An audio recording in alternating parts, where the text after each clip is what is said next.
The diner was crowded that evening, the air heavy with the smell of coffee and fried food, when she spoke the words that froze the laughter at the next table. "You don't understand," the woman said, her voice low but trembling with urgency. "If you don't act now, someone's going to get hurt." Two uniformed officers leaned back in their seats, amused. One of them chuckled, dismissing her warning as the rambling of a nervous stranger. The other raised a brow and shook his head, muttering that she was just overreacting. But behind her eyes burned a fear that didn't come from nowhere. She knew something they didn't. And in 5 minutes, everything would change. "Before I tell you what happened next, tell me in the comments where you're watching from. I love knowing who's listening." The woman's name was Claire. She wasn't the kind of person to seek attention, but she had learned to trust her instincts. Years of hardship had sharpened her senses. She could read a room, hear the tremor in a voice, notice when a smile didn't reach the eyes. And tonight, in that little corner diner, she had seen a man slip through the back door, a man she recognized from the news. Wanted for armed robbery just 2 towns over. Her heart pounded as she explained this to the officers, her fingers gripping the edge of the counter. But they dismissed her with casual waves of their hands. "We've got it under control," one of them said, returning to his plate. Their laughter stung, but it was the apathy that cut deeper. Claire wondered if she should leave, pretend she hadn't seen anything. She almost did. But conscience is a heavy weight, and hers would not let her walk away. Every second felt stretched thin. The hum of the fluorescent lights grew louder. The chatter of the diners dulled into nervous whispers. Claire's gaze darted toward the kitchen door, where she had last seen the shadow vanish. She tried again, softer this time. "Please, just trust me." But her words fell flat. And then, the silence broke. A shout, sharp and violent, erupted from the back. Plates clattered.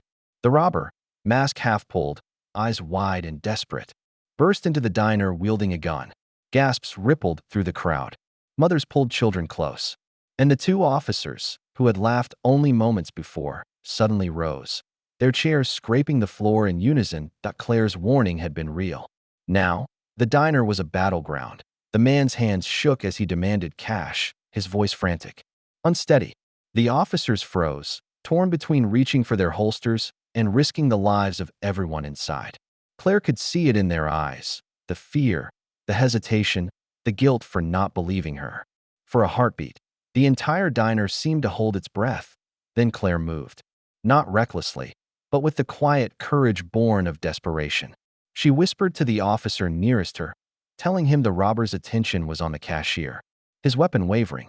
The officer listened this time. He nodded, eyes sharpening. What followed was swift, a coordinated step forward, a shouted command, and the robber's grip faltering just long enough for the second officer to disarm him. The gun clattered to the ground, and relief swept the diner like a tidal wave. Applause broke out, not just for the officers, but for the woman who had refused to stay silent. The officers turned to her, shame flickering across their faces, but also gratitude. One of them murmured, "We should have listened." Claire only nodded. She didn't need recognition. What mattered was that no one was hurt. The truth was undeniable. Sometimes warnings come from the most unexpected places, and courage is found in voices others dismiss. Because kindness doesn't vanish. It waits, and it finds its way back. The diner returned to its hum, but something lingered in the air.